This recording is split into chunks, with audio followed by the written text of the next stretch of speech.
Yeah, good morning. Good morning. This is the season of renewed hope for Nigerians, and it is hot here in the city of Lagos. I'm currently Ogba. I am here to get reactions from people on the reports that we have on the national dailies this morning. I have the Vanguard newspaper with me. The Vanguard, and you can see it is something to talk about. The petrol price is increased from 568 naira to 617 naira in Abuja. Lagos, other states we have over 700 naira per liter, and it is causing uproar amongst the citizens. Reactions, anger as petrol hits 617 naira in Lagos. Just yesterday, the price was changed. Renewed hope for Nigerians. That is the topical reports we are having this morning. And also on the 8,000 naira cash transfer, the president has said that they will review the proposed 8,000 naira cash transfer, and it is going to be in the interest of Nigerians. Let's get the reactions of Nigerians on the current situation of the country as we get to see that the petrol price has increased. Yeah. Yeah. Good morning, Mr. Good morning, Mr. Chigozie. Good morning, Christian. I just wanted to lend your voice to what is happening in Nigeria as of today. Honestly, we've seen it all. It's nothing comes by surprise. Prior to the election, I said it. You don't expect anything different. Rather, there will be, of course, an abysmal decline should APC continue within the corridor of power. So it is not a surprise what you are seeing. What has the government done wrong this time?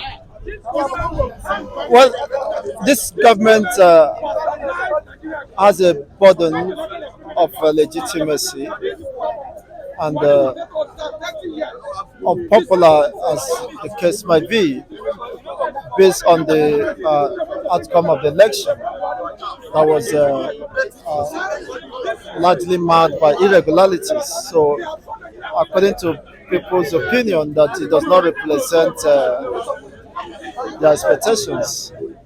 So that is the fundamental problem, where the foundation is wrong. So what did the righteous do? Is to deal with the foundation, which the masses of this country are expecting the outcome of the tribunal judges anytime from here. So from there you can start addressing the problem. The problem has not changed, but unfortunately you can't solve the problem with the same people who created the problem. That is the fundamental issue with the system. They created the problem. They told the public that they were responsible for the problem because they brought BUHARI as the president of Nigeria and forced it on Nigerians. So they can't deny the reality. So you cannot solve a problem with the same person that created the problem and without any, of course, different orientation about how to get out of the woods. So it behoves some Nigerians to take their own destiny in their hands. But as it stands now, people are dying, people are suffering. There is unimaginable poverty. I mean, millions have been plunged into poverty by this singular, of course, anti-people's policy that have been rolled out. In less than 2 months, Nigeria is boiling. There is hunger. People are losing the job. Look at people cannot even afford transportation to their transportation to their place. I needed to go somewhere. When you calculate the transportation, you will now be reconsidering whether to leave, except you have something that can keep you, take you back home. It's quite unfortunate. Is that what you should expect? That is unfortunate. Mr. Capacity has shown us that even his best is not good for Nigeria. For every action, there's a reaction. What do you think the reaction should be to the policies of this government? Well, of course, the masses to bear the brunt, and if actually it is spending them, well, I think they know how to tackle the issue. You see, as I rightly said, possibly most of them are waiting for the outcome of the presidential election petition tribunal, and that might trigger another reaction from the people. It appears that people are indifferent, just coming down, waiting for the outcome. Possibly that might trigger another reaction from the people. Then we can. But for sure, I know that the people are not happy, and you can't be happy. Even you yourself, I don't think you are happy. If by looking at your faces, you know that things has fallen apart, and the center could no longer hold. You may not want to blame those who are imposing sit at home because they knew that there is no future for the ordinary citizens, and the only way is to chart their own way forward. Do you think that there's any iota of hope for the country called Nigeria? No hope. If actually there is hope, it has been fast eroded. So, that if you're thinking of hope, then you must be living in the world of oblivion, in the world of fantasy. What inspires hope? No, tell me. Today, even the tricycles are crying. Most of them do not go to work, arguing that if they buy fuel for 7,000 or 10,000 a day, how much will they take home? They needed to pay for tickets, pay for a water, pay for all the excursions, and nothing will be left for them to take home. And they consider it is better they stay at home, possibly work 2 or 3 days in a week. That is quite unfortunate. Yeah, it's unfortunate. Despite the taxes and revenue this country has gotten over the years, the government cannot provide basic amenities for its citizens. They are feeding at the, of course, expense of the masses. So how can they provide when they have access to a private car, jets? Anything that happens, they will jet out of the country, leaving the masses. Look at the 114 increments, arbitrarily increase of their salaries. They don't care about the people. It's high time the people get to know this and, of course, stand in defense of their freedom, which unfortunately they have lost to these unfortunate ones you call the political elites. Okay, thank you very much, Martin Chigozie, for your contribution this morning. Anger reaction as petrol hit 650 naira. Okay, sorry, I have Mr. Matt. Mr. Matt, good morning. Good morning, Mr. Christian. There is so much confusion. Where? As we hear yesterday that the price has increased from, some people are saying 568, look at it, 568, 617, some people say 700. Okay, you are talking about the price of gasoline. Yeah. Premium motor spirit. It will increase further. It's going to escalate beyond that. Because it's floating. The reason to escalate beyond that is government policy. You know, as a government, you needed to do a proper appraisal of the system you meet on ground before rolling out policies. I agree that every stakeholder, including myself, I agree that subsidy should go. But if you are removing subsidy, you already know that it's going to come occasion hardship. So you were supposed to be prepared to deal with the hardship that comes with it. And the time you are removing subsidy on PMS should not be the same time you are floating the naira at the official window. Because the implication is once the naira crash against dollar at that window, the price of PMS will escalate. We have seen a situation where if the price of crude increase in the international markets, NNPC is not waiting to go and import fresh consignment before adjusting the pump price. The one they imported with the old exchange rate, they adjust it to reflect the new exchange rate. The logic is this. They have a feeling that if they sell their stock and exhaust it, and they want to go and restock, they will go and look for extra money to add up to what they have to buy at the new exchange rate. That is the logic. But the issue is, as a government, when you came in, you met federal government pegging dollar at the official window, and the exchange rate at the official window was 400 and something naira to a dollar, and they had what they call I and E window, exporters and investors window. If you are importing or exporting for those two purposes, hitherto before now, you get government regulated price of exchange rate of 400 and something naira to $1, and that will impact on your products. So it's not surprising when Bakers Association of Nigeria said their product going forward is going to add 15% increase, because flour was fall under the category of importers window that has to do with production, so they were getting at that official rate. So and that is why we are seeing inflation when it has to do with food. So what the government needed to do was to allow that regulation of dollar at the official window to continue until the time you diversify the economy to agriculture, solid mineral production sector, produce enough to export. You can now throw that window open. So I think at a point the government need to go back to that official window to peg it. There's a review of the 8,000 naira palliative, and it said that 50 million farmers will have grains and wheat and other agricultural produce for enhancing the agricultural system.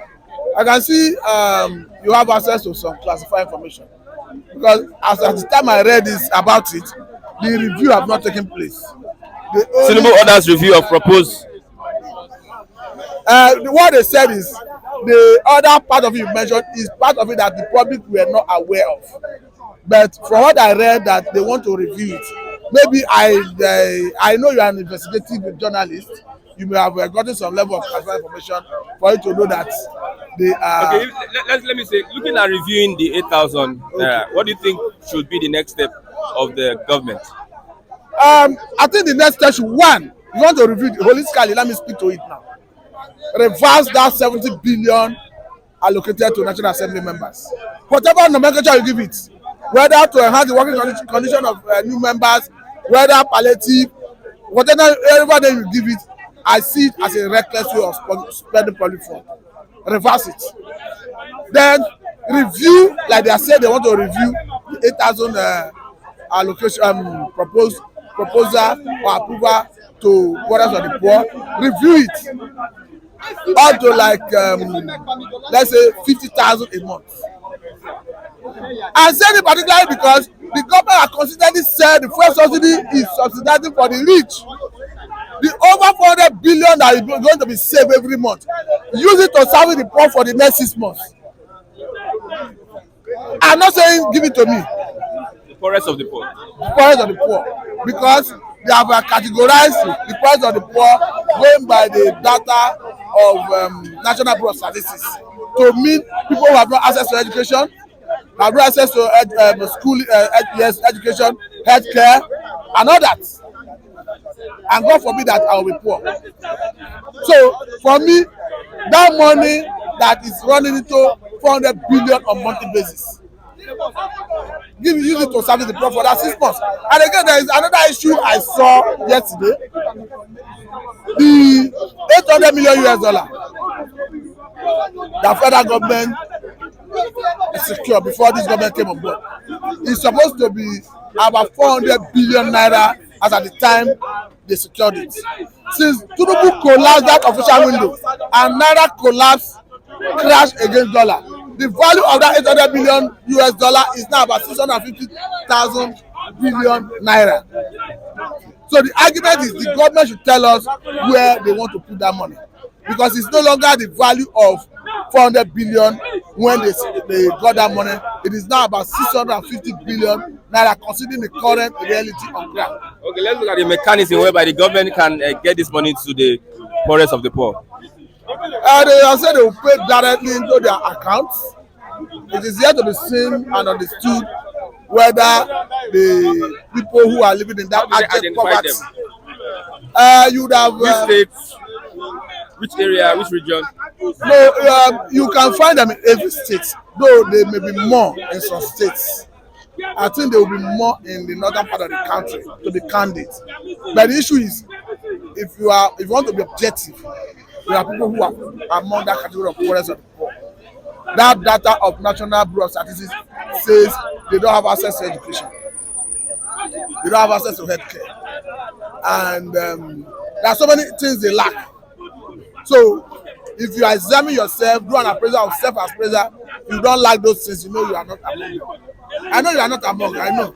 And so what I'm trying to say is the modality, since they were able to identify that about 103 million Nigerians are extra-dimensionally poor, and they mentioned 5 areas of poverty, they should use that data to get to them. More is, let it get to the people who need it. Let it not fall into wrong hands. Because we are here under COVID-19 lockdown when they roll out palliative. The people who were privileged to manage it diverted it, converted it to personal use, started selling it. I hope that is not going to be the fate of this palliative. Okay, thank you very much. Yes, Mr. Matthew, for your contribution. Today is Peter Obi's birthday, and also Victor Ume. Yes, today, 19th July 2023. We say happy birthday to our brother, Mr. Kunle. Peter Obi this morning. I have Mr. Kunle. Mr. Kunle, good morning. Okay, good morning, sir. Good morning. Yes, it is very, very important. I want to interview you this morning. Now, talking on the current developments, you know what is happening? The fuel increase, the 8,000 naira palliative. What's your say on it? Normally, my brother, may God bless you. This is a comrade and advocate, Akinde. Yes. On the way everything is going on the petroleum in Nigeria, normally it has to be like this. Why is that Nigeria federal government have removed their hand on subsidy? I and you can go outside, collect the certificate and bring fuel into the nation. By the time we bring this fuel out of the country, the government cannot tell us how we will sell it because we know how we bought it outside there. This is a way that Nigeria can be okay. Let Nigeria face to go out of the oil, killing our groundnut. Agriculture, we have been killing them. We don't know more than fuel. Every day, Tokumba clothes we wear in Nigeria because fuel. And the military, in the way I had it, that Nigeria military have been carrying our fuel anyway, stealing it and do whatever they like. I like Tinubu for this because I believe Tinubu is not the one that asked them to set the price they like. It's to tell them that they should be selling their clothes now. Clothes of 1,000. Tinubu said they should come and sell it 200. It's a foolishness. Tinubu remove his hand out of the removal of the subsidy is reflecting on, is the one affecting. It has to affect. It has to affect. When you tell your children that you will not borrow food for them outside again, it will affect home. Pending the grow agriculture season come, we shall be free in this nation. So there's a season that is coming. There's a season that I saw that is coming in this nation. Every people will laugh. It's a prayer. What is that season like? Now it's like Easterner are free now. They sit at home. You do wait. No, I know where I'm going. Okay. They are the owner of the crude oil of this nation, whereby Yoruba have little crude oil. In the north, there's no crude oil. Why Easterners are suffering today, which they didn't know, is that they have fuel. So people want to shop them. They are cheating them. Now Tinubu now say federal hand will not be on the oil again. So what is NNPC? NNPC just stand without meaning. Because if there's a meaning now today, they will not sell fuel in this price. They have embezzled Nigeria before Tinubu get in. They have sold Nigeria before Tinubu come in. Tinubu is like a messiah. He's not a messiah. Jesus is a messiah. But if people cannot come down to see whether the man is a messiah or not messiah, they will cry till they laugh. I know they will laugh. They will continue to laugh. Many people disagree with They will, because people run for truth. They will. When Jesus was alive, people disagree with him. They kill him. I am watching both right and left now for Nigeria not to kill me. They can kill anybody. It's only we love each other here. Nigeria is a great country.